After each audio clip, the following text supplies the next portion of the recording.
Sticky Wicket, the official Somerset County Cricket Club podcast. And Somerset have reached their second successive T20 final. And it's that man Waller again. He's got a safe pair of hands.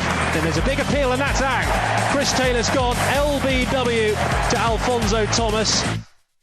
Is this to be the moment? Craig Kieswetter comes down the track, drives through extra cover. He'll get 4 runs for it. They only needed 1. Butler does try to go for the big hit. Has he got hold of it? It's sailed over long on, and it's 6. Sticky Wicket. Hello and welcome to another Somerset County Cricket Club official podcast, Sticky Wicket. See, you're not supposed to laugh at that. It still makes me chuckle. I don't know why. Well, that's all right. Okay, well, hopefully the podcast in general makes people chuckle. That's the whole point of it. I'm Ian Burridge. This is Spencer Bishop. Hello.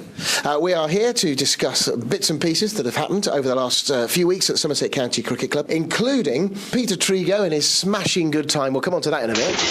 Oh, you've stolen that. I was going to talk about his smashing century. See what I was going to do there. But we'll discuss that in a little bit. We've got an interview with the new CEO, Guy Lavender. Well, I think you just have to be very careful. And also, we'll take a focus as well at another one of the playing staff here at the county ground. He's hilarious. Funniest man in cricket. Let's first of all, though, start, as we're going to do every time we do a podcast, the headlines circling around the ground at the moment. Well, obviously, we've got the 2020 games coming up in the not-too-distant future, which is always a big draw for fans here at Taunton. What we don't want to do is turn this into a massive sales pitch along the lines of the 2020s are on the way, tickets are available by calling ... You know, essentially, it's just a chance to let fans know what is going on. Obviously, we have got the 2020s coming up. The first home match is on Sunday the 5th of June against Middlesex. There are 8 home group games, one of which is taking place in Bath, which promises to be a fantastic event as well. And hopefully we can do as well as we did last year, but as I say, go that one step further and bring home some silverware. What we don't want to do is to pigeonhole Somerset into being a particular type of club. It's easy to do, or easier to do at the beginning part of this season, because obviously in the county championship, stuttering stars, and yet the CB40s, the one-day game, they seem to be revelling in playing that shorter version of the game. So we come to the 2020s, and you're kind of hoping that form will continue. Absolutely. We don't want to pigeonhole Somerset as a one-day club because, as with any cricket team, any first-class team, yes, you want to do well in all competitions. Obviously, the championship is the holy grail, if you like. But you know, all 3 competitions are equally worthy. If you're going to have a blip, best get it out of the way at the beginning of the season and then build momentum. As we all know, winning, like losing, I guess, can become a habit. Once you get that first win, the momentum builds and there's a buzz about the place. And then one win turns into 2, turns into 3. And once you're on a roll, losing becomes very difficult. As we saw last season, we had again a tough start to the championship season, and then got on a roll and came so close on the last day to claiming the county championship. And I think form in the championship also relates to forms in the other forms of the game. So if you're doing well in the championship, success breeds success, and that will roll onto the shorter form of the game as well. Well, let's just segue into CB40s, because although we'll talk more about Pete Trigo and his 100 and all the other bits and pieces that happen with that, Duckworth Lewis came into play when Somerset played Glamorgan on May the 2nd. That was Bank Holiday Monday, and play was paused for rain at 222 for 2 after 27 overs. And it did look like Somerset was going to romp away with it. I asked Pete Trigo actually after the game exactly what he thought about that and about the Duckworth-Lewis method in general. The only thing I understand about the Duckworth-Lewis is if you're on for a score to put the game out of sight and Duckworth-Lewis get involved, it brings the other team back in. It doesn't really take into account power plays, and obviously we lost 4 overs of power plays.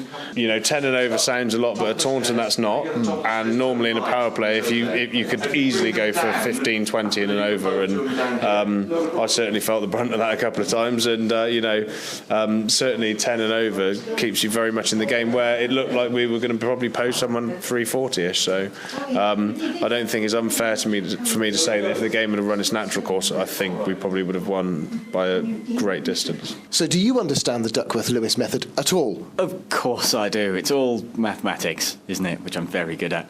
No, I think it's... Hang on, sorry, I'm just going to say, but when I came in to meet you to record this podcast, you were fighting with a calculator.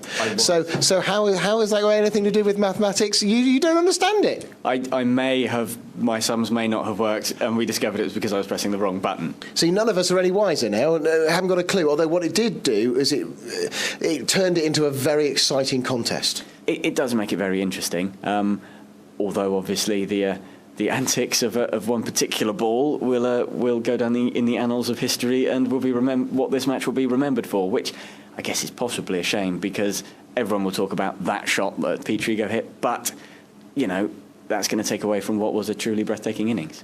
Well, if you missed it and you don't quite know what Spencer's talking about, this is that ball in question. You would say, Steve, that Somerset are on course for 350 here, which will be far, far too many, one feels, although one never knows in this wonderful game for Glamorgan. As Robert Croft, his attack, lining that attack on around Midland leg, comes in now, and Trigo comes down and hits it up towards us, and is it going to hit us?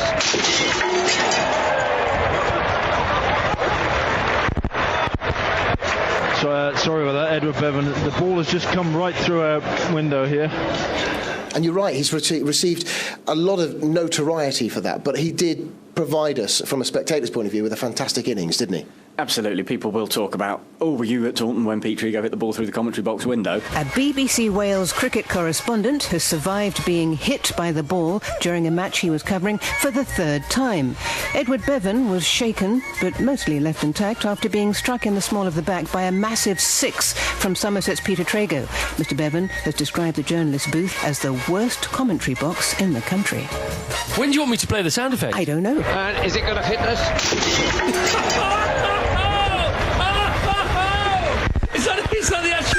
Is that the commentary? That is the commentary. I have to say, I know Eddie Bevan really well. It's not the first time it's happened to him. I think it's happened 3 times to him whilst he's been commentating. He's the first ever magnetic sports commentator. Sticky Wicket, and over with Josh Butler, 15.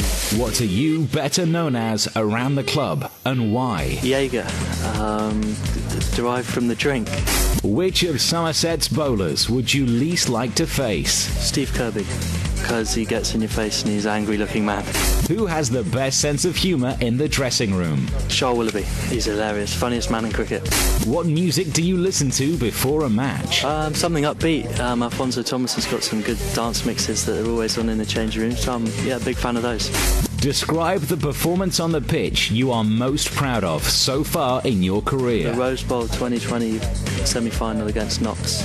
The whole occasion, actually scoring some runs against a really good attack, and we won the game. Do you follow any other sports?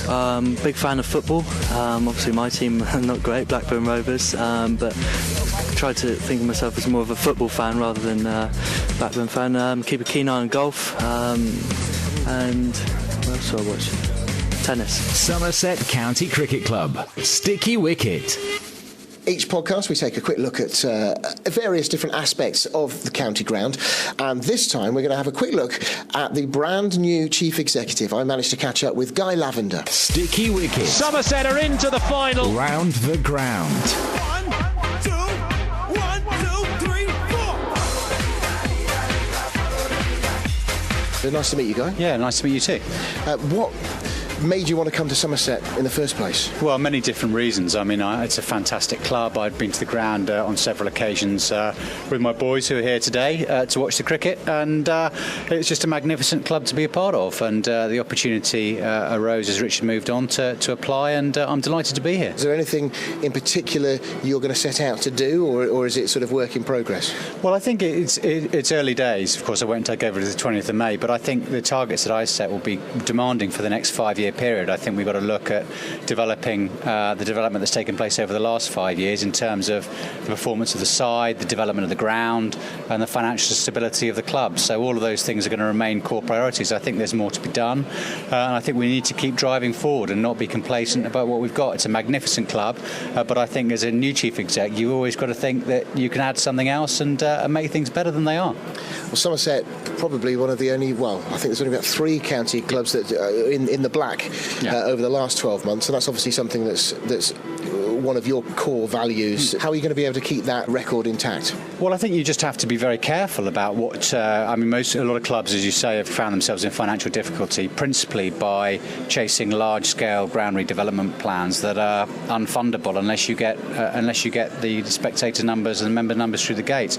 So I think we've got to do everything in a measured approach, the way that's been taken forward so far. So we've got a project, it needs to be delivered and financed properly, and we've got to be able to afford it. So I always equate it sometimes to like managing your own finances. You know, you've got to be very careful in the current economic climate about what you do, but that's not to suggest that there isn't a lack of ambition to do more things around the ground, to look at other development programmes. So it's a tough balance, but I think, you know, I'm very grateful to Richard Gould's work that's left the club in a fantastic state, and I'm really looking forward to the challenge of taking it forward.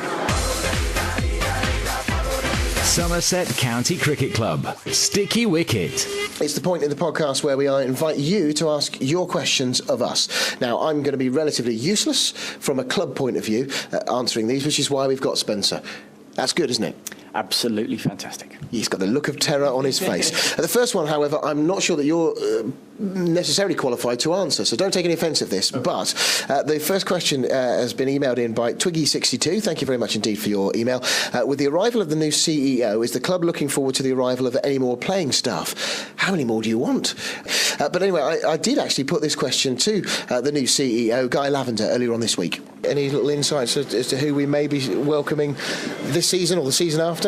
Well, not from me yet. I mean, I'm getting to know the players, and they're a fantastic bunch of lads. The quality in the side is superb, and I have every confidence in them. I've seen them play at almost all of their games so far this season. It's been an up and down start, but quality will always shine through. So I think we can look forward to a magnificent season, and of course they're performing extremely well in the CB40. I hope that answers your question sufficiently. Second question from Sandy Lane Wanderer. This is one of the highlights, I think, of the podcast for me, is going to be the creativity behind people's email addresses. This question from Sandy Lane Wanderer, who wants to know, since the success of the first two supporters' trips to away matches, are there plans to do any more? Oh, absolutely. As you say, the first two went really well. We took a coachload of supporters up to Notts for the CB40 game at Trent Bridge, and we also went to Wormsley, which some people have described as the most beautiful cricket ground in England.